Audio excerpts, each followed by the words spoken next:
This episode of our program Arab Affairs, as usual, we will be discussing an important Arab file. And last week, there has been some development in the Syrian and Iraqi file, particularly after attacks that were made by Turkey and Iran on areas with a pretext of hitting the PKK and or the Kurdistan Party.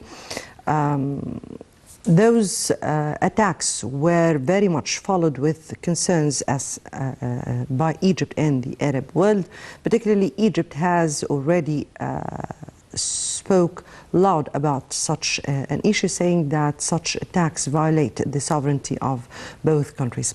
Attacks of as such are not only destabilizing countries who are trying the best to overcome the stances and the situation they are in, but also put a kind of obstacles in relations between countries and put hinders to any development in talks, plus emphasizes the very negative role played by interference in the Arab affairs. We'll be speaking about that in our episode. Before we delve into our discussion, let's first have a quick look on the Arab news that took place during this week, and we'll come back for more discussion.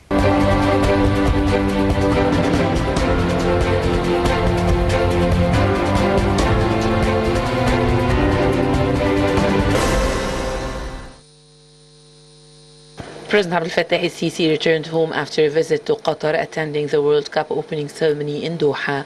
Before leaving the Qatari capital, President el-Sisi held a phone call with Qatar's Emir Tamim bin Hamad Al Thani, congratulating him on the success of the opening ceremony of the Football World Cup.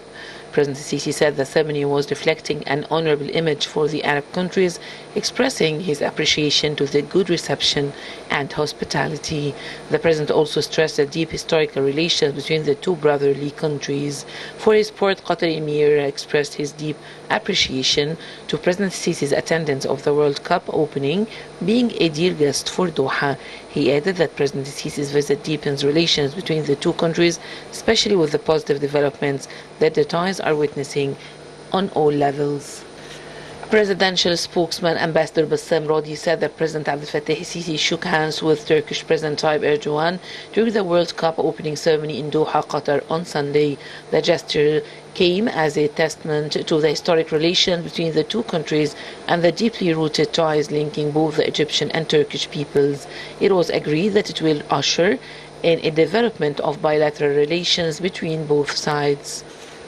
Egypt expressed condolences to Palestine over the victims of a fire incident that erupted at the refugee camp northern the Gaza Strip. A foreign ministry statement wished a speedy recovery to the wounded and retreated Egypt's solidarity with the Palestinians in such a painful incident. The statement came as thousands of Palestinians turned out for the funeral of 21 people who died in a Gaza Strip apartment building fire at Jabalia Palestinian refugee camp. While the cause of the fire remains unknown, a spokesman for the Palestinian Civil Defense Unit said the supplies of fuel were stored in the three-story buildings. He said it was not clear how the gasoline ignited and that an investigation is underway. The Palestinian Health Ministry said that Israeli occupation forces killed a Palestinian man and wounded 4 others during an army raid in the West Bank city of Jenin. The Israeli army confirmed troops opened fire during an operation in the area. The official Palestinian news agency Wafa reported that the Jenin area clash broke out as the army besieged a house. Violence has flared this year in the West Bank, with the Israeli army launching near daily raids. Jenin's deputy governor said that 52 Palestinians had been killed by the Israeli military in Jenin since the beginning of the year.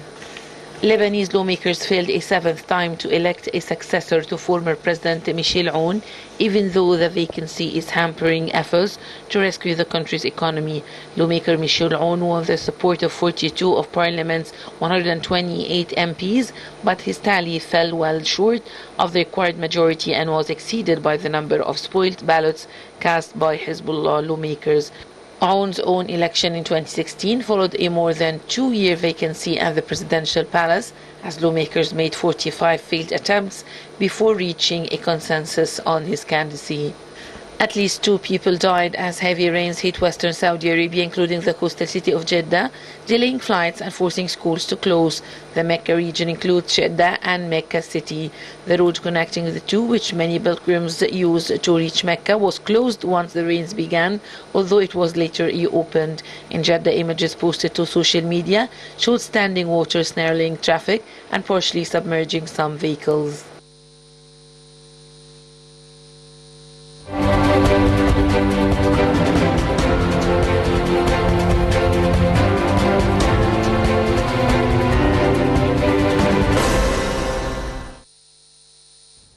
Right, welcome back. As I said at the very beginning that Egypt has been looking into the attacks, assaults made by Turkey and Iraq on areas of the PKK inside the Iraqi and Syrian territories.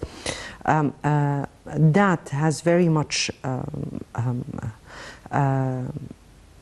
put some hinders in many of the relations, particularly as it constitutes great concerns for the Arab world, for the already existing foreign interference in the Arab affairs. The Turkish and Iranian side, particularly the Turkish side, said that those assaults were in retaliation for what they claim to be an involvement of the PKK into a November 13th attack on Turkey. But however, that was responded by 470 or more attacks on areas on the PKK areas. Iran has carried out with several attacks on other areas, and that was very much seen as improper response for, or inappropriate response to claims that were not very much proved. Before we delve into our discussion, let me first take this report and we'll come back for more discussion.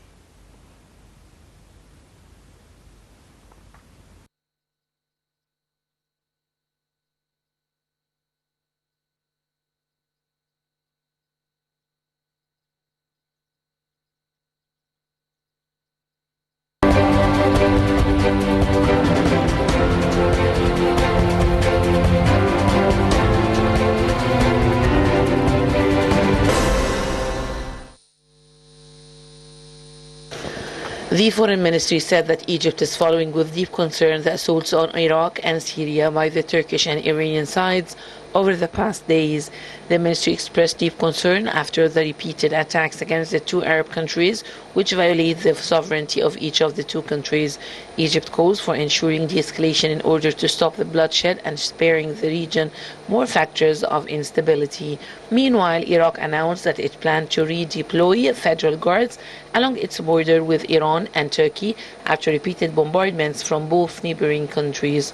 A statement issued after an Iraqi government security meeting overseen by the country's prime minister said the initiative will be in coordination with the government of the Kurdistan region. The statement added that the decision aimed at enhancing border security and also at implementation procedures that will be followed in the near future. On Sunday, Ankara launched a campaign of airstrikes targeting Kurdish forces across parts of Iraq and Syria as part of Operation Glow Sword, following a deadly bombing in Istanbul on November 13th. In the early hours of Monday, Iran's Revolutionary Guard Corps targeted the headquarters of groups in Iraqi Kurdistan with drones and missiles. In another development, Turkish Defense Minister told his Russian counterpart in a call that Ankara would continue responding to attacks from northern Syria after Russia asked Turkey to refrain from a full-scale Syria offensive. The Turkish Defense Ministry said in a statement that Ankara retweeted that Turkey's priority is to prevent the terrorism threat from northern Syria permanently and said previous agreements on this issue need to be adhered to. Senior Russian negotiator Alexander said that Turkey should refrain from a full-scale ground offensive in Syria because such actions could trigger an escalation of violence.